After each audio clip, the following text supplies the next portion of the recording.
Hello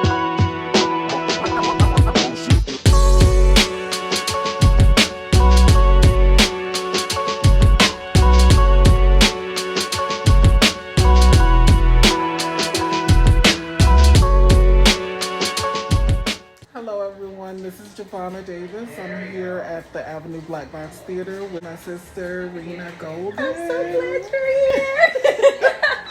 We're here for the second Sunday Storytime, and I have the honor of reading my first children's book, The Chronicles of Queen Marceline. Hold on, I gotta get it. And here it is. So excited to have it here. Thank you. Have you here? This is a great space. Again, we're here at the Avenue Black Box Theater, 780 Joseph Avenue, Rochester, New York. They have great programs going on here almost all the time, Tuesday through Sunday. So check that out. You can check her out in the AVE at theavenueblackbox.org. And we will also be giving out copies of my children's book today. We're so excited about this. So hopefully Yes. you were in the house today. And if you weren't, the good news is that we bought extras so that if folks come down, because we really love books, we love reading, we love supporting our local authors, local artists, writers. And so this is important, you know, for us to get our stories out there in all shapes and forms. And so I just want to know, are we're gonna hear a little bit of your story in Queen Marceline as well? A little bit. A little bit. Because it is a story about knowing how to treat people and growing from your mistakes. Yes, yes. And that's a human thing that we all need to learn throughout our lives. Yes, yes. So I'm excited to share that today. Oh my gosh, I'm Yes. super excited. And I wouldn't be comfortable sharing my talents and skills any other place but here at the Avenue Black Box. We love you because you've been here with me from the beginning, and so that's what the space is created for Right. for this right here for us to share our stories, our ideas, our art, and have an impact, you know, on our world. And you're doing that. And So- if so you fun. can't get down here to get it, you can order it on www.wavewomenincorporated.com. Yeah, Right. yeah. Stories being shared. I heard stories being created. This is absolutely what Storytime is about. Every second Sunday here at the Avenue Black Box Theater. And I have a question. How many people read more than 2 stories today?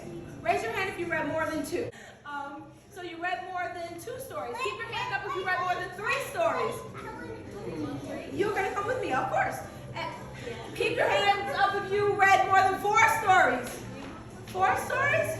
Wait, I know y'all read more than 4 stories over there. Y'all had a lot of books. Eric read more than 4. I know Eric read more than 4. I saw a lot of activity going back. All right. Let me ask you this way: how many people got more than 4 prizes today? More than 5 prize tickets? Oh, Noble I know got a lot of them because Noble started really early before everybody else did. So listen, y'all, we are thrilled to be here today to welcome a local author, and some of y'all have already kind of got a jump start on connecting to the story and the themes of today by making your own story collages. And give it up for Ms. Howard for coming up with this amazing project.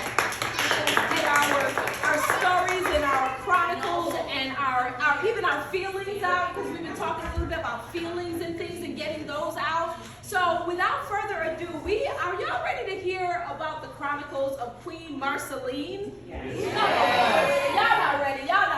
Are y'all ready to hear the Chronicles of Queen Marceline? I mean, the queen, okay? And I'm going to introduce the author of the Queen of Marceline, or the creator of this amazing queen, a queen who is near and dear to my heart, Miss Javannah Davis. Come on over and take your And Miss Javannah's got a great voice. I probably doesn't even need this. I'm going to go ahead and turn off the situation up here. Yes. Hello everyone, thank you so much for coming out and allowing me to share this with you. Just a little backstory about Queen Marceline. It's actually a story about a real cat. It was my best friend's cat. And when I was living with her, she would always go into my room and she would lay on my bed. And I'd come home from work and she'd be sitting there looking at me as if she owned the place. And her name was actually Marceline, so I started to call her Queen Marceline. And I decided to write a story about Queen Marceline and this cat's little attitude that she always gave me. So let's begin. Chronicle 1. Libby learns a valuable lesson. Libby McAllister was about to begin her last year at the prestigious Gloria Eloise Middle School. Most of the wealthy and well-to-do children living in New York City attended GEMS. Though she was very smart and held an average of straight A's, Libby hated school. She hated having to get up so early in the morning. She hated sitting in class listening to all the boring lectures. And most of all, she hated having to do homework that seemed to be assigned each and every day. And for what? She did, however, love being the most popular girl in the school. No one really understood why Libby was so popular. She was so rude, even to her friends. Perhaps it was because Libby threw the best parties. Perhaps it was because her father was a music producer and hung out with the big celebrities. Whatever it was, almost everyone liked to hang out around her. Libby had a crush on the most popular and handsome boy in the school, Dorian James Alexander III.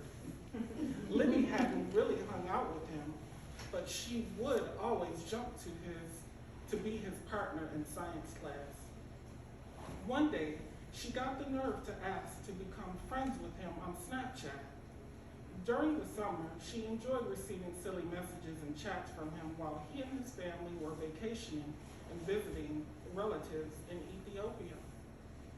There was one scary time Dorian sent her a video of him hunting with his father. After a terrifying encounter with a wild boar, Dorian paid more attention to his surroundings and less time on the phone. There were very few Snapchats after that wild boar incident. Libby lived in a large luxury apartment with her mother and father on New York's Upper East Side. Libby's parents were very rich, and with Libby being their only child, they gave her whatever she wanted, sometimes. When Libby didn't get what she wanted, she would have the most epic tantrums. One year, for her 11th birthday, Libby asked to have the biggest circus theme party New York had ever seen. She wanted everything from juggling clowns to dancing elephants. Libby's parents went all out to make sure that happened. They rented out a huge arena and hired a traveling circus, which included clowns, acrobats, and magicians. They even hired zookeepers and animal trainers from the local zoo to bring in a small selection of animals. The arena was decorated as if it were the real circus under the big top. Streamers, feathers, balloons, red velvet cushions, and elegant pink and white bows were placed on every seat. There were even portable hot dogs, pizza, ice cream, and popcorn stands set up around the arena. The party was a hit, and all of New York upper class was there to see it. The crowd cheered as Libby was escorted into the arena riding a white carriage with gold trimming. It was pulled by a large white horse that had both its mane and tail braided, and a pink covered drape over its back with "Happy Birthday, Libby" on each side. Her parents walked behind her, waving and giving welcoming smiles. Libby sat smiling with her head held high with pride and enjoying the fact that everyone was there just because it was her birthday. The carriage stopped in the middle of the arena. Libby's father helped her out of the carriage as well as all 8 pounds of her custom-made sapphire ball gown. As she stood waving, a man dressed in a chef's uniform walked out pushing the cart with a huge cake shaped to look like Libby and fashioned with frosting and cream to match her gown. The chef's workers followed behind him with trays and trays of little vanilla cupcakes and blue frosting on them and topped with white letter L. Libby was glowing. She looked all around the arena and everyone began to sing happy birthday to her. Suddenly, Libby's smile turned into a frown. She let out a loud scream and said, "Where are the ponies? I want pony rides." Libby's parents looked at one another in shock. They knew it was something they forgot. Libby's father attempted to explain what had happened, but it would do no good. In a rage, like no one had ever seen, Libby began to tear at the beautiful cake and threw it all around as she screamed that she wanted her ponies. The crowd looked on in terror. Cake was flying everywhere, and everyone in the vicinity was ducking and dodging pieces of flying cake. Unfortunately, a huge chunk hit the horse that was pulling Libby's carriage. It spooked the poor horse, and it took off running. It ran through the arena, running into food stands. It ran past the family of acrobats hanging onto a ladder. The carriage the horse was now dangling hit the ladder, tipping it over and sending the family plummeting to the mat below. The crowd began screaming and trying to make their way out.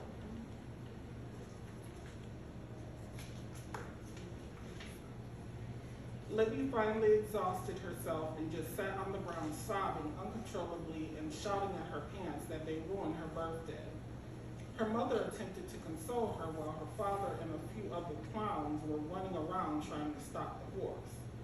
Some were just knocked over while others were taken for an unwanted ride around the arena while hanging onto the horse's reins. The animals began to go crazy while the trainers attempted to calm them down. Finally, Libby's father got control of the horse. He then looked around at all of the damage and overturned seats where the crowd was sitting. After the incident, everyone that lost control in anger was called pulling a Libby. Libby is 14 now and looking forward to finishing middle school. She was also looking forward to seeing Dorian. While being chauffeured to school, Libby sat comfortably in the leather seats of her father's Phantom Rolls Royce. The driver always drove past Central Park to get to the school, and Libby silently enjoyed the view of the tiny forest right in the heart of her city. It was the time of year that the trees and shrubs throughout Central Park had begun to give way to an assortment of colors. Reddish brown, lemon yellow, and bright orange have started to take over the emerald and jade green color of the leaves speckled with morning dew. There was no doubt fall was in the air. The chauffeur pulled up to the front of the school, practically running a car off of the road that was going for the same spot. The chauffeur knew that Libby liked to get out directly from the school so she didn't have to walk so far to the door. After parking, the chauffeur hurried around the opposite side of the door to open the door for other side of the car to open the door for Libby. Libby hopped out and rushed right past him, not even saying thank you. She walked through the hallway of the school towards the assigned homeroom. "Hi, Libby," said a little red-haired girl with her hair pulled back in a bun. She was standing with two other girls in front of the row of lockers. Libby turned to them. "Oh, hi, Cheyenne. I didn't see you guys standing there." "Oh, that's okay. Are you in Mrs. Williford's homeroom again this year?" Cheyenne asked. Libby rolled her eyes. "Yeah, I'm in Mrs. Well-Faced homeroom class. I have her too. She's nicer than most of the teachers here," said Cheyenne. One of the girls standing behind Cheyenne said. Libby gave the girl a look of complete disgust. "Please, Rhonda, she is so boring. She also dresses like a homeless person or something." Noticing that Libby was not pleased by the way the conversation was going, Cheyenne smiled awkwardly and quickly agreed with her. "Yeah, she is pretty boring," she said, turning to the other girls to direct them to agree as well. Both of the girls nodded their heads and smiled. "By the way, Libby, your outfit is amazing," the third girl mentioned. Libby smiled proudly and said, I know. All the girls walked to their homeroom with 3 following behind Libby. The school gymnasium later that afternoon. Libby and her friends entered the gymnasium from the field outside. They finished cheerleading tryouts, and of course, Libby was the first to be picked. Libby also knew that Dorian would be in the basketball practice at the turn. She and her friends took a seat on the bleachers of the gymnasium. Libby sat there, watching Dorian run up and down the court with his team. The other girls sat next to her, texting on their phones. Isn't he so handsome, Libby said. There was a moment of silence. Libby looked around at her friend Rhonda. Rhonda continued texting. Libby nudged Rhonda in her side. Isn't he handsome, I said. Libby sounded annoyed. Rhonda popped her head up. Oh yeah, he's totally cute, Rhonda replied. She then went back to texting on her phone. Libby rolled her eyes and went back to watching Dorian. The school bell rings. The front door of the school burst open and every kid inside ran out. Most of the kids ran to nannies and babysitters who were standing outside waiting for them. Libby and her friends came walking out together. They followed Libby to her father's car, which was waiting for her outside. They all piled in the back seat of the car and headed for Libby's house. Libby and the other girls were dropped off in front of Libby's apartment building. She and the other girls got out of the car to go inside. The girls walked through the grand lobby of the apartment building to the elevator, up to the elevator and took it up 12 floors to Libby's apartment. The elevator let the girls off right at Libby's front door. Just as Libby was putting the key in, her mother swung the door open. Oh, Libby, your father and I are heading out. We won't be long, her mother said. Libby just rolled her eyes and walked right past her. Whatever, my friends are spending the night, Libby barked. Well, if it's okay with their parents, that's fine with us. Libby's father said. Rhonda smiled. Oh yes, Mr. McAllister, the girls and I made sure. Libby jumped in and interrupted Rhonda. They're fine, Dad, Libby barked. Okay, Pumpkin, you girls have fun, her father said as they walked out the door. Libby closed the door behind them. Libby led the girls into the kitchen where Mindy, the housekeeper, cook, and Nanny was making supper. Mindy was the only person that Libby wasn't as mean to.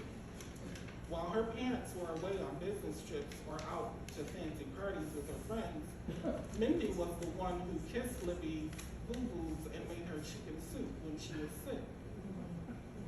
Even still, that didn't stop Libby from acting out every once in a while. Oh, Mindy, what's that smell? Libby asked rudely in a calm, sweet voice. Mindy replied, it's broccoli and beef stew. It's your favorite, Libby. It was indeed Libby's favorite, but she was about to tell her friends. She was about to let her friends know that. Yuck, that is not my favorite. I'm not a baby anymore. Libby's friends giggled. We are not eating that. We want pizza and ice cream sundaes. Libby finished saying. All the girls then walked out of the kitchen and up to Libby's room. Mindy stood there over the boiling pot of stew and let out a deep sigh. Libby and the other girls were sitting around Libby's full-size tea set table playing a board game. Rhonda was winning, and Libby was sitting across from her, becoming more and more upset. The other girls, Rachel and Lindsay, chatted amongst themselves. Will you two stop talking? I can't think. The girls stopped talking and continued with the game. Suddenly there was a knock on Libby's door. Who is it? Libby barked. Her door slowly opened. It's me, dear. Mandy. Mindy said, coming into Libby's room. What now, Mandy? Libby asked in a huff. Libby then realized that Mindy was carrying a rather large box. Before Mandy had a chance to respond to Libby's question, Libby rushed towards Mindy and swiped the box from her hand. Mindy just smiled. Someone just delivered this. It says fragile, so be careful, dear. Libby ignored her and started to shake the box. A small meow was heard coming from the box. Libby was shocked. She placed the box on the bed and opened it. Libby and her friends stood around the box, looked down at its contents. It was a beautiful golden brown cat with small dark brown spots that blended into its fur. Libby lifted the little cat from the box. Oh, look, Libby. It has a little golden bracelet on its paw and a jeweled collar, added Charlene. Libby rolled her eyes. I can see that, and she's all mine, Libby said as she hugged the cat tightly. Apparently the hug was a little too tight because the cat let out another meow and jumped from the girl's arms and ran to the windowsill where she sat there. Excuse me, and looked back at Libby. Oh, Libby, a card, Rhonda said, picking a card from the bottom of the box. She handed it to Libby. Libby opened it and it read, Libby, I hope you enjoyed this little gift I got for you during my trip to Africa. She kept following me around the whole trip. No matter where I went, she was there. So I finally brought her back to the house. My mother is allergic to cats, so I couldn't keep her. So I decided to give her to you. I hope you enjoy it. Oh, by the way, my uncle kept calling her Marceline. It sounds like a pretty cool name, Dorian. The girls just sighed and Libby smiled. That was so nice of him to think of you, Libby, said Rachel. Libby's smile vanished. Why wouldn't he think of me? I told you that he liked me, she responded. The girls just looked at each other and Libby went back to admiring her card. Later that night, the moonlight was streaming through the open window of Libby's room. The girls were fast asleep. Libby's friends were sleeping on the floor, tucked warmly in their sleeping bags, while Libby was nestled in her fluffy queen-size bed. Marceline was still perched on the windowsill, looking out the window as her tail gently swayed back and forth. Libby started to stir a little in her bed. She turned over and her eyes slowly adjusted to from the moonlight streaming through in her room. She noticed Marceline on the windowsill. What are you still doing up, you silly cat? Libby whispered. Marceline looked back at Libby for a few seconds, then returned her gaze out to the window. Libby moved the covers back and walked over to Marceline. Marceline began to purr as Libby stroked the soft fur of her back. You're quite a soft, pretty cat. I bet I have the best cat in all of New York. I mean, why wouldn't I? I'm Libby McAllister. Marceline's purrs stopped, and the cat turned her head and looked into Libby's eyes. Libby hadn't noticed until now Marceline's beautiful ocean blue eyes. For a moment, Libby was mesmerized by the cat's ominous, deep, blue-green eyes. Marceline's eyes sparkled like stars. Libby just continued petting her. Libby then turned her attention to Marceline's jeweled collar that shimmered in the moonlight. She began playing with it, and Marceline began noticeably becoming uneasy and started to back away.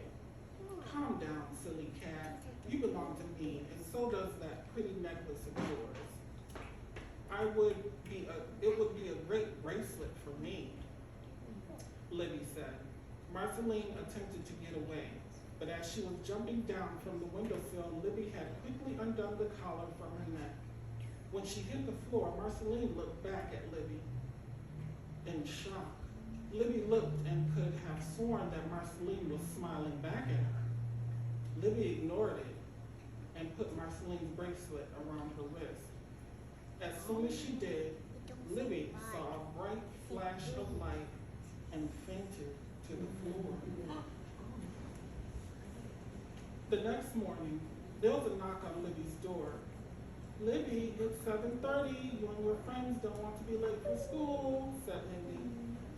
The girls began to stir and wake from their sleep. Rachel was the first to notice Libby curled up in a ball at the foot of the bed. Rachel walked over to wake Libby up. She could have sworn that she saw Libby make a strange purring sound. When she got a few steps away from the bed, Libby popped her head up. Libby's quick movements startled Rachel a bit. "It's time to get up for school, Libby," Libby said, laid her head back down. "But what do you mean school? I don't go to school." Libby's eyes popped back open. "Oh no, I'm talking." "Here we go again." She slowly rose up and started to inspect her hands. Rachel and the other girls started to become very concerned. "Libby, are you okay?" Libby asked. Libby slowly got up from the bed and jumped down off of the bed on both her hands and feet. Libby looked quite silly in the position, and the girls began to laugh. "Libby, stand up. You look silly," Lindsay said. Libby realized that she could stand, slowly rose up to stand on her feet. She wiggled and wobbled a bit to catch her balance, but finally stood straight as an arrow. "Come on, Libby, stop being silly. We're going to be late for school," Rhonda said, pushing. Who is that? Who they thought was Libby? Rhonda said, pushing who they thought was Libby into the closet to get dressed. But the young girl stopped and turned to the other girls. "What year is it?" the girl asked. All three girls just looked at her, stunned. "It's 2015, Libby. Don't you remember?" Libby questioned. Libby just stared at them for a moment, as if in shock. Suddenly, a puzzled expression came across her face. "And why do you call me Libby? My name is Marceline. I am the guardian queen of all of Egypt," Marceline declared. The girls just looked at each other and laughed. Now you are a cat?" Rhonda started to laugh. "And where is Marceline?" "I am Marceline." Rhonda laughed again and just said, "Just get dressed, Libby." The girls walked away to get dressed. Lindsay whispered to the other girls, "Does it seem as if Libby is more calm and almost nice compared to the way she usually is?" Rachel looked back at Libby, who was in the closet fumbling around trying to put on her clothes. "Yeah, she is definitely acting really weird. And did you see her eyes? They look really different." If you want to know the rest of the story.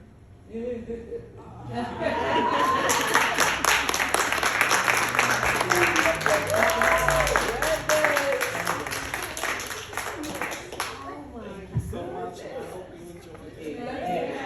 That just blew my mind. Oh my goodness.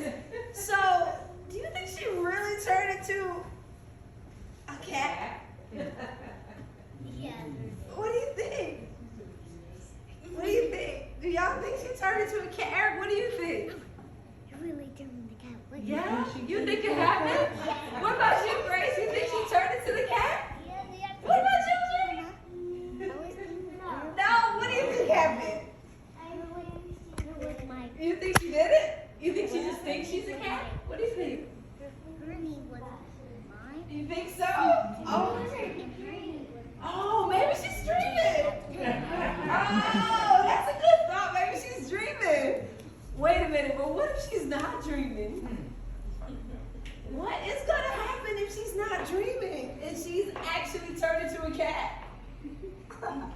Okay, let me ask you, have you ever had a dream that felt like it was really, really real and you didn't know how to wake up from it? Yeah, yeah. Has that happened to anybody? Oh my God, what do y'all do when that happens? Look around. What do? You just look around? I tell myself, you have got to wake up. You gotta wake up. That's what I say to myself. I don't know if she's dreaming, but maybe she is. Y'all want to hear what happens next to Queen Marceline or Libby, whichever it is. I don't know who it's happening to. Well, wait a minute. If Libby's the cat, well, where's Marceline? What is Marceline? If Libby is the cat, then the cat is who? Libby. Oh, wait, now this is going Hold on. This is going to be crazy. I wonder if we're going to hear the cat's perspective, like as Libby. That's going to be crazy. All right, well, if y'all want to hear the rest of this story, step right up because we, as part of our Cool Kids Read program, we actually will each household gets to take home a copy of the Chronicles of Queen Marceline. So nobody gonna help me pass them out? Oh, yeah. Right. Listen, every household gets one now. You don't have to have a kid, no kid necessary. To claim your prize. Okay, see, there you go. My kid's full. That's all right. No, nobody's kid too is old for 30. books. Nobody's too old for books. My kid has turned 30.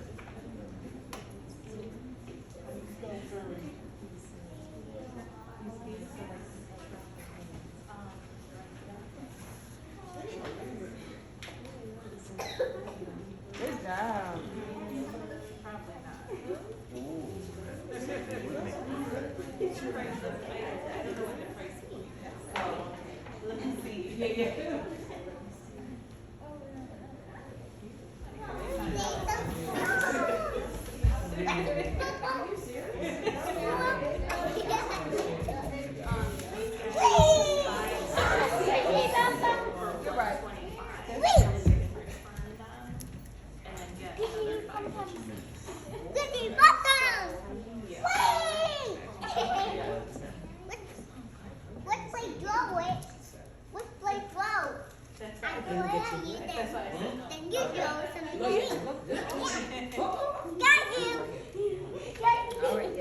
Gently with the pillow throw.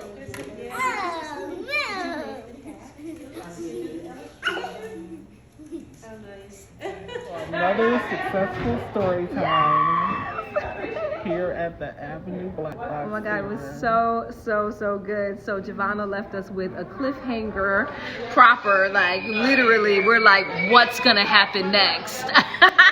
Right. That's how you do it. Yes. Good promotion. That's how you do it. All right, so again, second Sunday here at the Avenue Black Box Theater, 780 Joseph Avenue, Rochester, New York. Come on down, check it out, and you will not be disappointed. And support our amazing talents. Thank you. So yes, support our amazing local talents, those who are giving so much to our community in so many different forms like Javannah is. Continue to support. Follow her, support her, buy the book, share the book, talk about the book, the books I should say, because there are several. Yes. And yes, continue to be amazing.